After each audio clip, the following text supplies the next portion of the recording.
தனி காற்று கிடையாது. மேகங்கள் மேகங்கள் இடங்களை பார்த்து பொழியாது.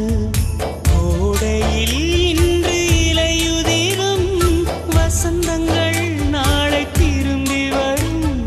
வசந்தங்கள் மீண்டும் வந்து விட்டார். குயில்களின் பாட்டு காற்றில் வரும். முடிவதும் பின்பு தொடர்வதும் இந்த வாழ்க்கை சொல்லும் பாடங்கள் தானே கேளடி.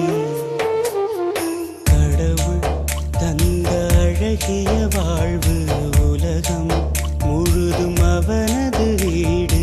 கண்கள் மூடியே வாழ்த்து பாடு.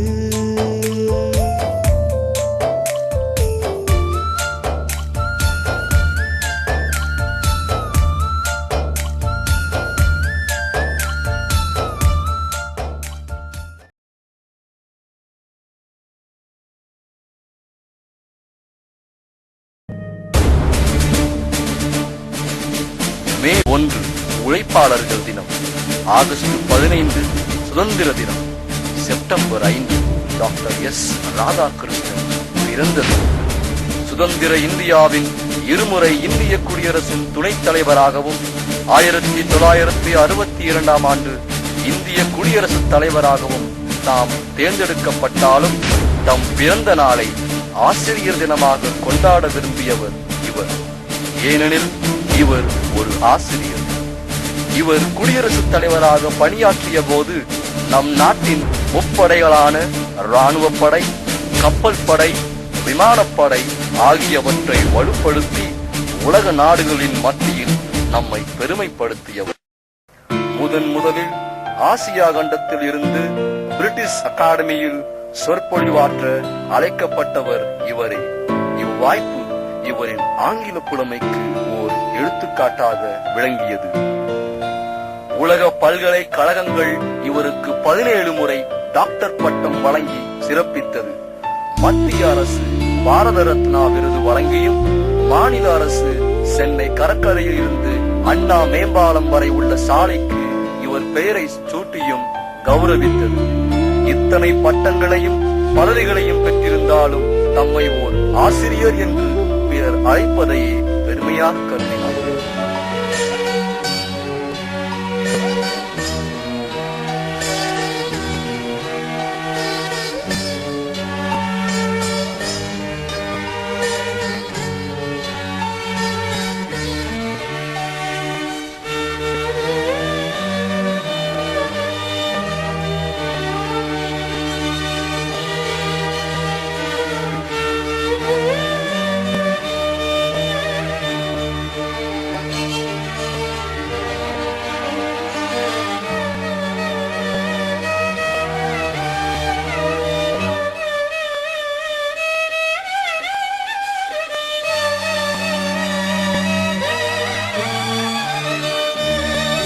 தோன்றிற் புகழோடு தோன்றுக என்பதற்கு இணங்க கிபி 1888ஆம் ஆண்டு செப்டம்பர் 5ஆம் நாளில் திரு வீராசாமி, சீதாம்மாள் ஆகியோருக்கு மகனாக திருத்தணியில் பிறந்தார். கல்வியை கசடர கற்க வேண்டி தொடக்க கல்வியை திருத்தணியிலும் திருப்பணியிலும் தொடங்கி உயர்கல்வியை வேலூரிலும் சென்னையிலும் கற்றுத் தேர்ந்தார். சென்னை மாநில கல்லூரியில் துணை பேராசிரியராக தன் பணியை தொடங்கினார். பின்பு அதே கல்லூரியில் தத்துவ பேராசிரியராக மாறினார். தம் ஓய்வு நேரத்தை பயனுள்ள வகையில் நண்பர்களுடனும் குடும்பத்தாருடனும் அர்த்தமுள்ள பொழுதாக கழித்தார். கல்வி என்பது எழுத்தறிவை மட்டுமே கொடுக்கக்கூடியதாக இருக்கக்கூடாது. அது மனிதனை சிந்திக்க வைக்கக்கூடியதாகவும் புரிந்து கொள்ள வைப்பதாகவும் பொறுமை வளர்ப்பதாகவும் இருத்தல் வேண்டும் என்ற தத்துவத்தை தம் மாணவர்களுக்கு ஊட்டினார். கனிவான தோற்றத்தாலும் கற்பித்தல் திறத்தாலும் மாணவர்கள் உள்ளங்களை கொள்ளை கொண்டார். மாணவர்களுக்கு நல்ல நண்பராகவும் வழிகாட்டியாகவும் திகழ்ந்தார். 1921ஆம் ஆண்டு மைசூர் பல்கலைக்கழகத்தில் தத்துவ பேராசிரியராக பணியாற்றிவிட்டு பிரியா விடை பெற்றார். ஏனெனில் இவரை இந்தியா முழுவதும் உள்ள அனைத்து பல்கலைக்கழகங்களுமே பேராசிரியராக பணியாற்ற அழைத்தனர். மைசூர் பல்கலைக்கழகத்தில் இருந்து இவர் பிரியும் போது பல்கலைக்கழகமே திரண்டு வந்து இவரை வழி அனுப்பியது.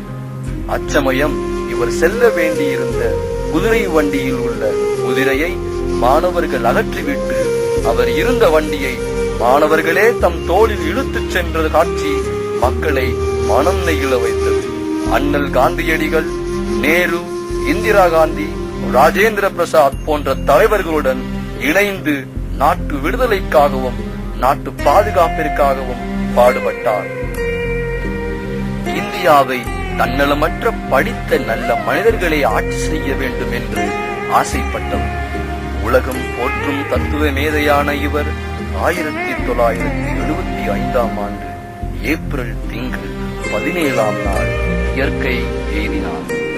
அவரின் உடலை காண இந்தியாவில் திரண்டு வந்தது. எங்கெங்கு பார்க்கினும் மக்கள் தலைகளடா என்பது போல மக்கள் கடல் அலைகள் போல நிரம்பி வழிந்தனர். இவர் மறைந்தாலும் இவரை நினைவை போற்றும் விதமாக அரசு அவர் உருவம் பொறித்த தபால் தலைகளை வெளியிட்டு மேலும் அவருக்கு சிறப்பு செய்தது. அவரின் தத்துவங்கள் காலத்தால் போற்றப்பட வேண்டும் என்பதற்காக அவர் எழுதியுள்ள நூல்களை காலத்தின் பொக்கிஷமாக எண்ணி பாதுகாத்து வருகிறது. அவர் நினைவாக பல்வேறு இடங்களில் அவருக்கு சிலை நிறுவி அவரை பெருமைப்படுத்தி வருகிறது. அவர் பிறந்த நன்னாளும் அவரின் சிறப்புகளை நினைத்து பார்த்தல் என்பது ஆசிரியர்களும் மாணவர்களும் ஆகிய நம் அனைவரின் கடமையாகும்.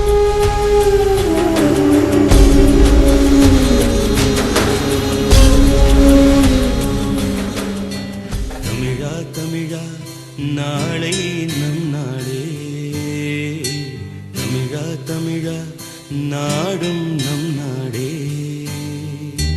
தமிழா தமிழா நாளை நம் நாடே,